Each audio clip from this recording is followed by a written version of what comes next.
Hey everyone, welcome to the tips and techniques portion of the online class. What we're going to go over is pretty much we're going to bounce around all over with a bunch of different extrication techniques. I was lucky enough and got to travel to Germany a couple weeks ago for their annual rescue days, which is, I always thought FDIC was the one place you go to completely recharge your batteries in the Brotherhood.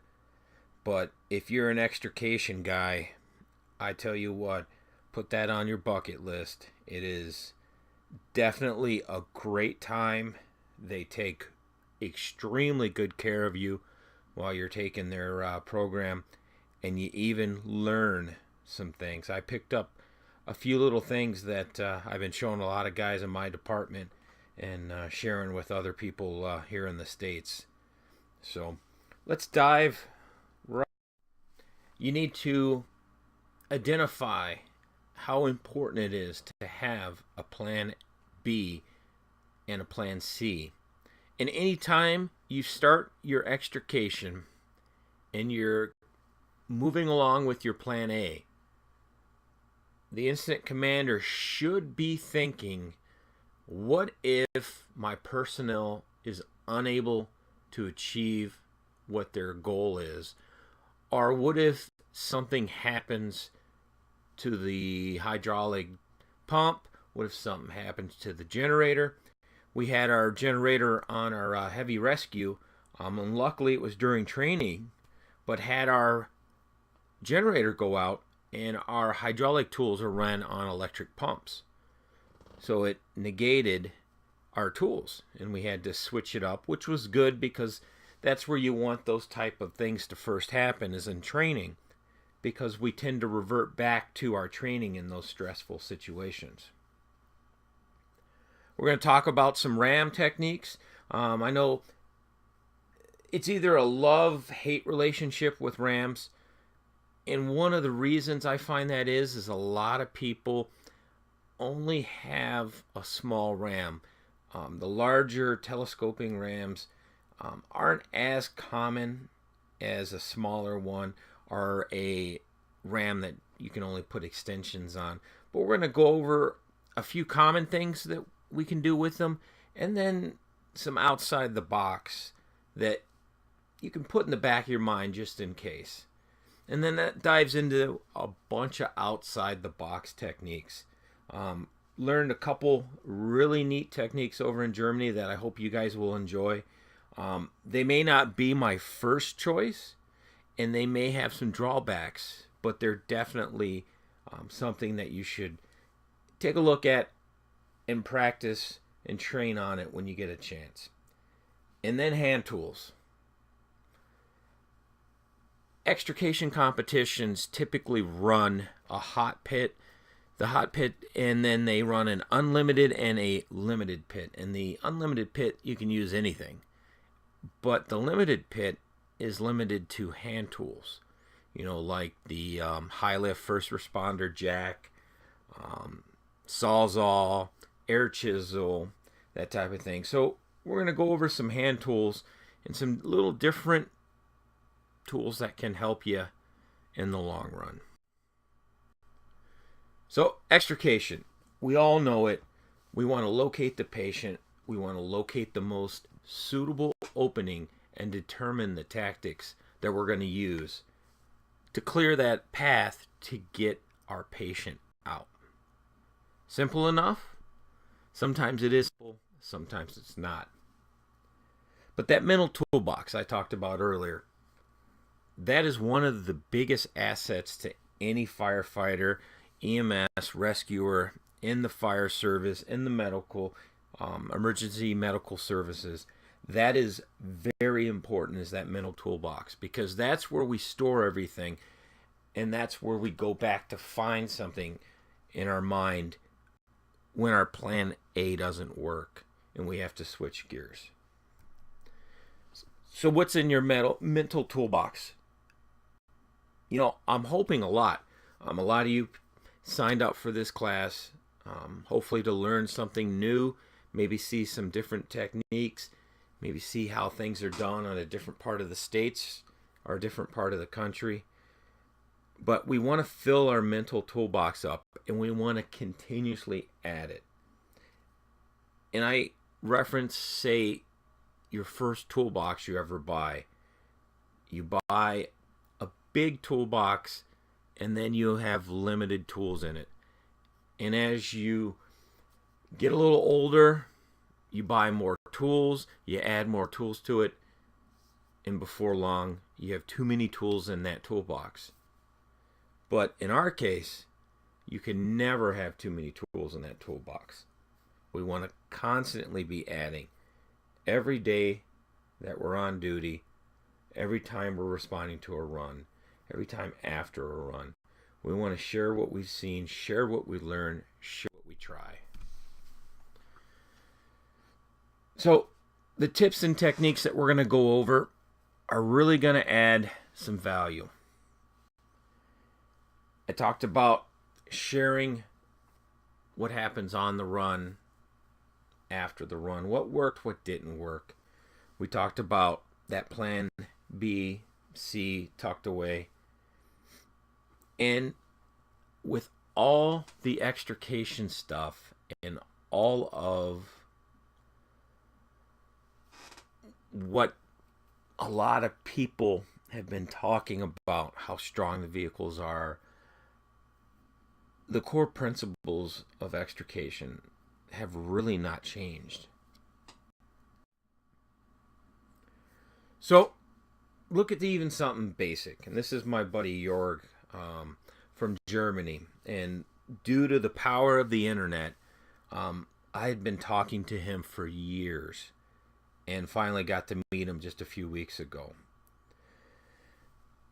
But take a look at just simply holding the tool and how you hold the tool. We all often talk and we train and we teach new recruits, new firefighters, let the tool do the work.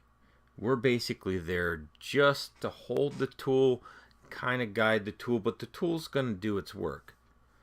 So there's no sense of holding a tool and fighting the tool while it's doing it.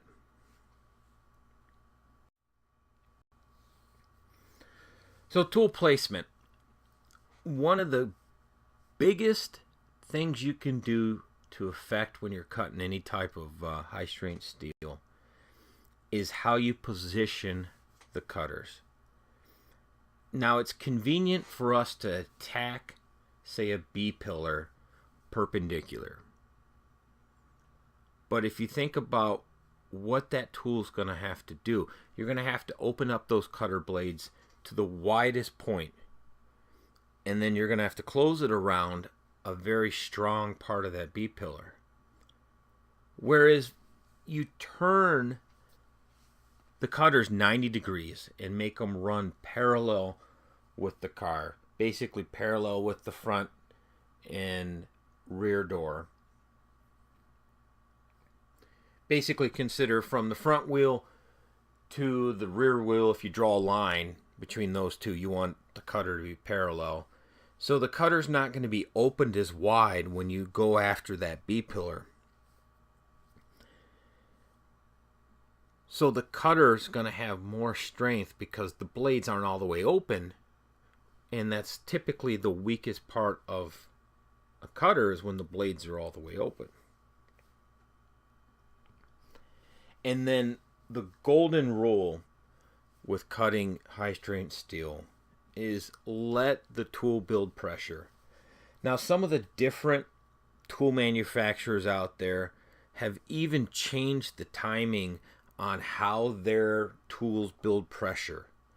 So it's important to make sure whenever you're making a cut that you leave that cutter on, your star fully depressed or turned, your button fully depressed, depending on what type of trigger you have or a button you have on your cutter. But leave it for at least 10 seconds and allow it to build up that pressure, because it could just be the tool's still doing some work. It's still building up that pressure, and you're going to be able to complete that cut. All right, we talked about the seatbelt height adjuster in the first video, but it's important to point it out again. Avoiding the seatbelt height adjuster is probably the most important thing besides stripping away the interior trim to find airbag components to make a successful cut. You can see here, just above it, he's going to have a successful cut. And that's I think it's like a 2014 BMW there that he's cutting. And it's the same model that we got to cut. And it was a pretty strong B-pillar. If you guys were able to see the video that I uploaded in Dropbox of the B-pillar being cut, you saw how it popped and then kind of came out away from the vehicle when it was cut because of fracturing the metal. But the good thing is this tried tested PowerPoint I'm using now on the way to show a video within a video. So we're going to be able to look at a few videos I think you guys will get some good information out of. But remember, the quick tip here is avoid that seatbelt adjuster. Another quick tip, my biggest one, and it's amazing how many people get tunnel vision when they're going up to a car. You know, it's 10 o'clock at night, it's rainy, it's cold, somebody just sideswiped grandma, and she's got a broken pelvis, and she's crying in pain in the front seat. And all you're thinking of is, I need to get this door open so we can cut the B-pillar so we can get her to the hospital. So you get that tunnel vision, you go straight for the latch. And I've seen it a bunch of times. But what do we do when we walk up to a burning house with our mask on? We've got that tunnel vision. Whenever I'm going to the front door, I always like to leave my mask attached to the regulator. And right before I'm getting ready to go in, before we open that door, put my mask on, throw my Nomex over. It's the same type of thing here. You want to survey the whole situation of the car. You don't want to be focused on the latch. And in this picture, you can see how we started high with the spreaders and how the top of that window frame is pulled away. So right here, you can see how much this is pulled away from the B-pillar. And basically, by taking the spreader, starting up high, and working your way down, you're using the weight of the tool and gravity to bring the tool down. And then when you get a great opening like he's got right here, the metal on the B-pillar right here is very strong, and you're going to be able to push that door out and away. Because remember, the spreader opens in an arc. So you want to make sure whatever you're pushing against is stronger than what you want to push away. And then starting high is key. Now there's times you may not have a door like this. Sometimes you'll run into a vehicle that has a window frameless door where there is no window frame on the door. The window actually just mounts flush to a seal on the car.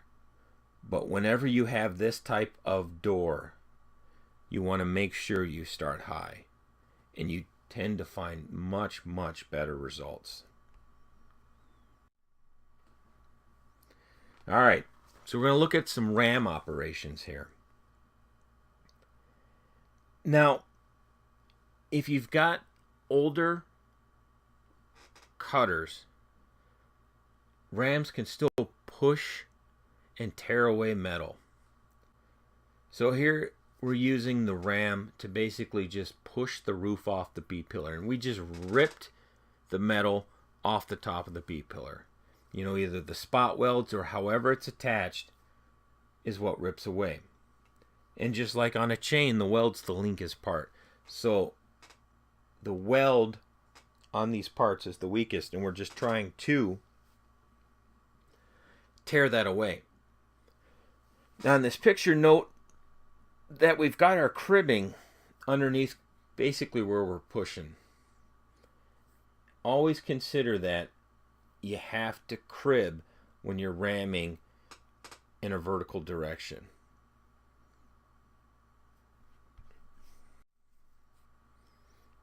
So here's a couple pictures of ramming the roof off the B-pillar, kind of like what's shown in that other picture. Basically pop the doors. They pull the window seal away. Finishing prepping for the pillar. Tearing the pillar off. Places his ram in there and extends it open, and then tears the roof off. Simple. It works. May not be the fastest, may not be your plan A, but it's an option. Ram the B-pillar down.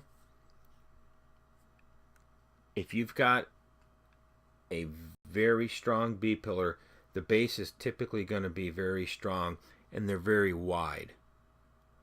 So if you can't cut through it, there's several options you can do. You can ram the B-pillar down. You can do the B-pillar blitz and rip type of evolution. But here we're using the ram to basically just push down that B-pillar. It was already cut at the top, but if you were going to push the B-pillar down, you would want to make sure you cut at the top. And if you're thinking to yourself, I'm going to rip the B-pillar out, what's going to happen is it's going to pull that roof down onto your patient. So consider that. The same type of thing when you're cross ramming. If you're cross ramming and you go too far and you push both B-pillars out too far, the roof is going to come down. So here you cut the top of the B-pillar, and in this instance you're not able to cut through the bottom of the B-pillar. So you're going to keep working, you're going to go to your plan B, and you're going to use the ram to push that B-pillar down. And you can reposition your ram, push off the top of the roof rail, totally get it out of the way. You can have your partner with the spreaders up front getting the rest of the door off. It's a plan B, a plan C. It may not be your plan A, but once again, it's that option. It's something different. I talked about push points using rams in one of the other videos. And the tunnel and where the seat, the floor mounting, depending how it's structured and how the brackets are a good push point.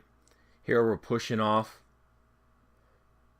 the tunnel and we're able to get that B-pillar out of the way.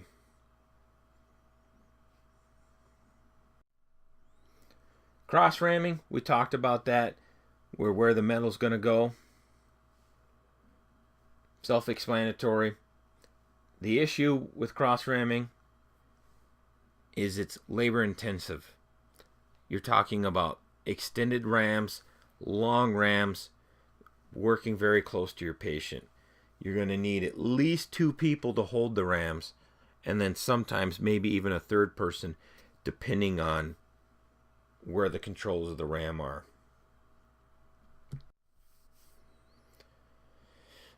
We talked about how the transmission hump, transmission tunnel, is a very strong part of the floor. The seat mountings, the crossbars that run across the floor. Those are all good push points. Trunk tunneling, very, very labor intensive. But if you understand the makeup of a vehicle, it's not a difficult task. We had a scenario where it was a 2-door hatchback that was pinned underneath a semi-trailer. And the instructor stated that we were only allowed to go in through the hatchback. And what we ended up doing is basically popped off the hatchback, had our inside guy go in, and he started cutting the rear seat hinge points. Once we got those out, we were able to recline the seat back and then bring the patient out the back. Now, something I found interesting in Germany is they actually have a doctor, a physician that arrives on scene, and he is in control of the scene. Because a lot of their drills were bringing the patient straight out the back, which I agree is a good way to bring the patient out. But here in the States, we tend to use the longboard and bring the patient out the door. And if the door's not enough room, we take the doors off, we take the B-pillar, and we bring the patient out. And if that's not enough room, then we take the doors off, we cut the pillars, and we take the roof.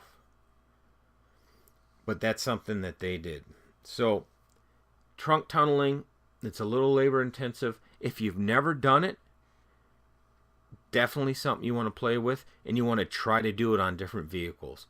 Because like a two-door hatchback, the package tray, which is where the speakers would go on a sedan right behind or in front of the rear window, the structure of those are different from a sedan to a hatchback.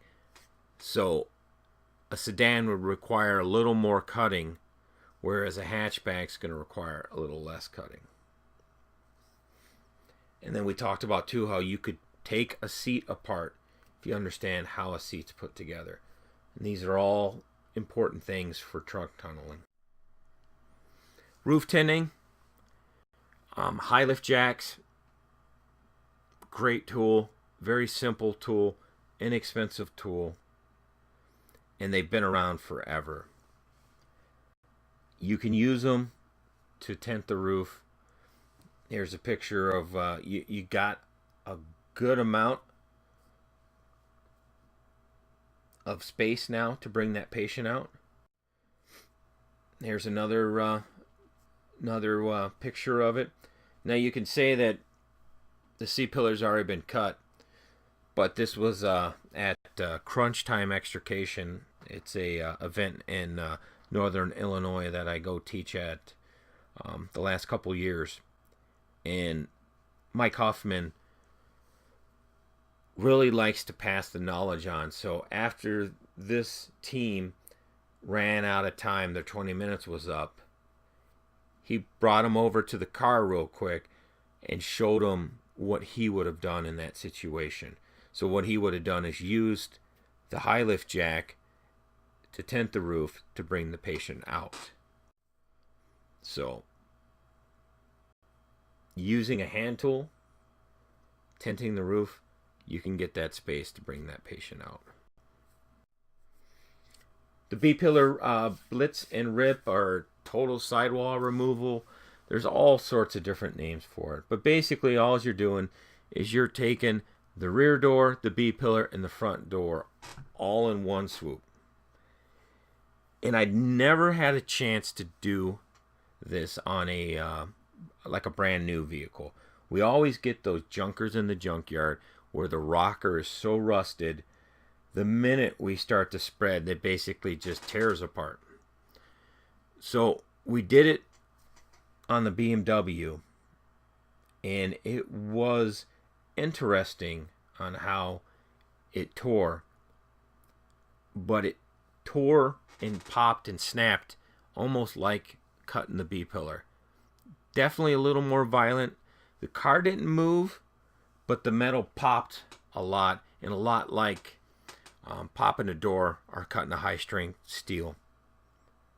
But as you can see, it provides a large opening, and then the door, the rear door, the B-pillar, the front door are pretty much out of the way. And if you need that additional space, then you can go in, spread the hinges, cut the hinges, and get both doors and the B-pillar totally out of the way. Here's another picture of it. Later on in the presentation, I'm going to show you this rope ratchet that one of the guys had over there. And it's interesting. It's a quick little tool that we use to hold the door open, and it kind of kept it out of the way. The working strength on them, anywhere I think to 250 to 750. So it's not a very strong tool, but as a utility tool to get things out of the way, it's not a bad deal. One technique that my department uses is the battery-powered winch. Whenever we have a vehicle involved in a crash where the patient stable, but we just need a little bit more room, we're not going to really do an extrication. We just need to hyperextend that door a little further. What we do is take the battery-powered winch. We got the big cluster hooks on them. You can hook one around the wheel, depending on what type of vehicle it is, and then one around the door latch, and you can hyperextend that door further than you can by just using your body weight. And the big benefit over the body weight is it's a continual, constant, slow movement to where there's no rocking of the vehicle. Too many times I've seen people go up to the door, they hyperextend it, but they're wrenching on it, and you just watch the car shake back and forth. So just a different technique. Wish I had a picture of it. My department policies are very strict on what we can and can't use. Sooner or later, I'm going to get a good picture of it that I can start using. Or I think you guys are going to either think this is interesting or a waste of time. I really liked some of these dash and instrument panel movements that I learned over in Germany. You know, I've seen different variations of them, but they're definitely outside the box. And what I found interesting is one dash lift with the spreaders. They made no relief cuts. And then a few different options, one using the ram and one using the spreader to get the steering column out of the way.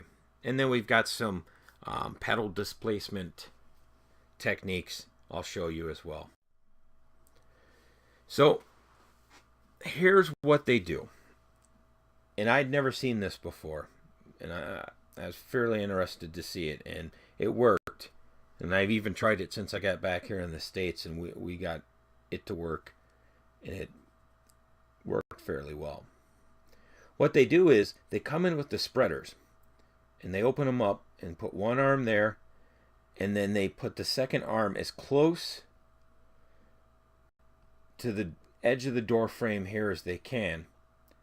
And then they simply open the spreaders up. And your goal is to grab hold of that cross beam, that instrument panel substrate, the IP substrate, that runs across the car. And with the spreader force that it creates, it basically just rips the whole IP out of the way. And you bend that bar so it'll move out of the way. And if you look at this picture, and ignore this up here, they cut this after the fact. They were messing around with some different Sawzall blades. There's actually, not to get off topic, but there's a Sawzall blade out there now, and it's just about finished testing that can cut through boron and the ultra high strength B pillars and A pillars. So if you're a Sawzall fan and you've been bummed out, there's some good news coming your way. But they don't make any relief cuts. And you can clearly see this one. The door's still attached. And typically, we'd have our nice relief cut where we put the spreaders in to lift and separate. Because we take this whole structure up. where they grab that bar and lift it up. The only caveat to it is I was told, and I've tried it a few times, and it's worked every time I've done it so far, but they've stated that you want to make sure you have a guy with the cutters ready to go make those relief cuts if you're unable to grab the bar. So, something to, look at, try when you get a chance. I had a guy at my department open house. We usually cut up a car or two as part of demonstrations, and he hired in the same time I did, 7-8 years on the department, but he hasn't had as much extrication training as I have. And I gave him a couple quick little steps. This is what to do to displace the instrument panel, the dash, by at least a foot without making any relief cuts. Sometimes it's quicker just to move the steering wheel. And I talked earlier about the battery-powered winch. I think Warren makes it. I've had it before where we got on a head-on collision where the driver's head, the steering wheel, was actually behind him. So we had to pull that steering wheel away. So what we ended up doing is we used that battery-powered winch with the cluster hooks, one hook around the steering wheel, one hook around the front passenger rim, and then we were able to pull that steering wheel away from him. But in this case, let's say you don't have a battery-powered winch, you just got your spreaders. You could use the spreaders to displace that steering wheel enough. Now, some people may say, you can get some small cutters, go in there and cut the steering wheel. I'm not a fan of cutting the steering wheel when it's close to the patient. Now, in this particular scenario, there's a heavy truck sitting on top of the dash. So, we could not do a typical dash lift here. So we had to improvise and use the spreaders. But we did end up cutting part of the top of the steering wheel by the glass to get more lift out of the steering wheel. But basically, just using the spreaders to move that steering wheel off our patient's knees. Just a simple technique, a quick technique. All right. Same technique, different vehicle. If things look a little upside down, it's because it is. This vehicle is at an angle upside down on a Jersey barrier. But we're going to take a quick look at this video here.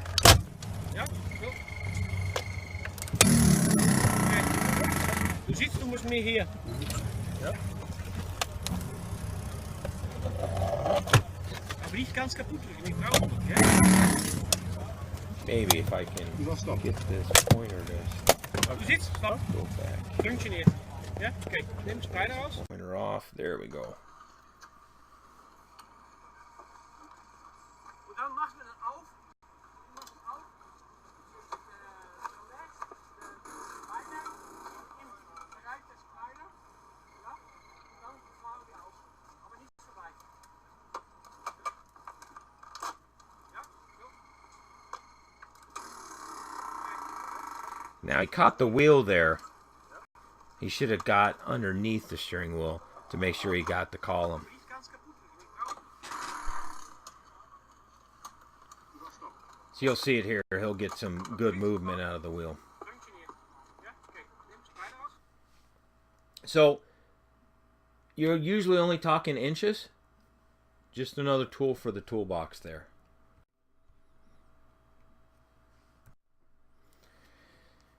Same car, but a different technique here. Outside the box, made a cut into the floor of the overturned vehicle.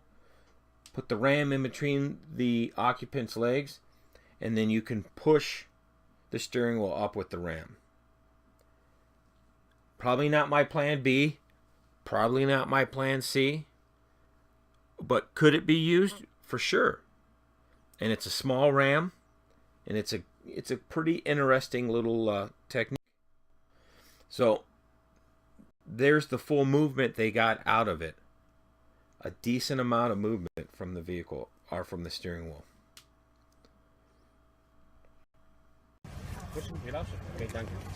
All right, here's a quick video of Dan komt maar Rijn. using the ram.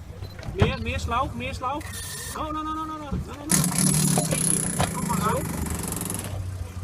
No, you go that way. I was here. I helping you. Yeah, okay. Now you're inside and you push. You push. Come, push. This guy was awesome, by the way. Come on.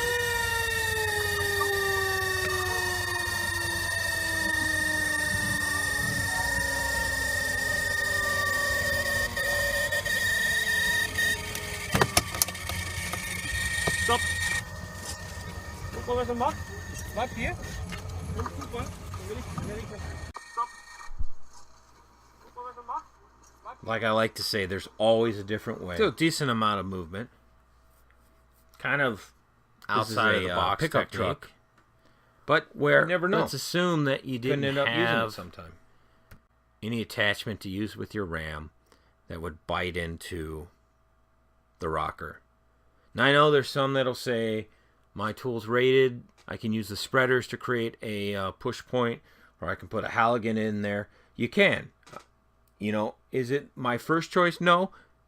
Can you use it? Yes. But here's a different technique. I talked about pushing off seat mounting feet that mount the seat to the floor as being very strong. And here we did a dash roll pushing off that point.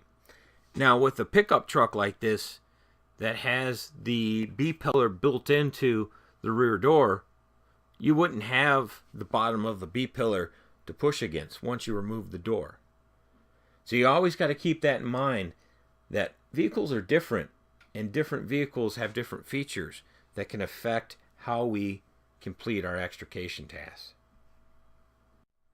We've all seen ratchet straps. There's those small cutters that the tool manufacturers have that you can use. Ratchet straps, fairly quick and easy way to do it. Jump back. Moved on me there.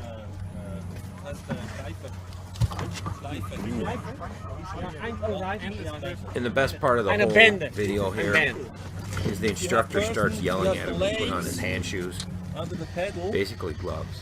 But like I said, this instructor, both instructors at this station were probably one of my favorites. They were all great, but this guy, I had the most fun at this station. Okay, put your hand shoes on. Hand shoes. And then, You're the instructor now, eh? Look, okay, turn. nice, he's You don't need hand. Go. Stop. They make me. Okay, put your hand shoes on. Hand shoes. You're the instructor now, eh? Look, Okay, turn. nice, he's You don't need hand. Go. stop. They make me. Something pretty simple, out of the box. All right, different good tools. technique. We talked about the high lift jack, the metal circular saws. The blades are real good nowadays. They don't produce as many sparks as they used to. The only real concern is you're cutting typically the roof or a pillar, and a big spinning blade. You have to consider where your patient is. And then if you have hard protection, what type of hard protection is that? And if you did bump that hard protection with a circular saw like this, would it protect the patient? So different tools, never be hesitant to try a tool out. There's a tool, and I should put it in here, and I can't believe I didn't, is the rat tool. It's very expensive. So I talked for my taste. briefly about this rope But ratchet. And I thought it know was a a pretty department neat thing. that had trouble. It's basically, on a in my heavy mind, like carrying webbing in entrapment your on a bunker tractor pants trailer. pocket. They were having a very difficult tie off time a getting a fire purchase hose. point. And anybody who's cut up a To tractor give you trailer, a strap to hold on the to. tractor, Basically, knows we used how it strong just those, to hold those bodies door are. They use the open rat enough tool to get gain the, their purchase the point, occupant and out. then once they And all use the it rat is tool, just a simple they had ratchet. the patient out within a minute. Pull it tight with tension, and then so different tools out there. It locks. It's something. There's no simple. I best think they're tool. like $10 or so. There's no great tool, But if you there's just just key different in, tools. rope ratchet, And your people on, have to be trained with them. a Google You search, have to be you'll trained find with them. them. You got to be something different, something You got to know interesting. their limitations. I haven't You gotta decided know if I'm going to buy their one. ass. I think it might be a good tool to throw in the bunker pants, but I don't know. We'll see.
Trying to wrap things up here.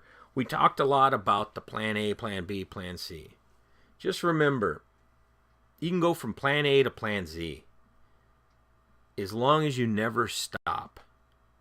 We're firefighters, we're rescuers, we're EMS. Our end goal is to get our patient out of the vehicle and to the hospital. And we're going to accomplish that however we can. But we're going to do the best techniques using the best methods and using the best skilled people in the proper positions to accomplish that. 2 seconds. So we do that by training, by reading, by watching videos, anything we can to get that extra edge that's going to help us. So, keep that in mind when it develop path of egress. I think this sums it up pretty good. Rescuers must be. And then here's a quick look at talked about how tractor trailers, the tractor tabs are very tough. This is very similar to cutting ultra high strength.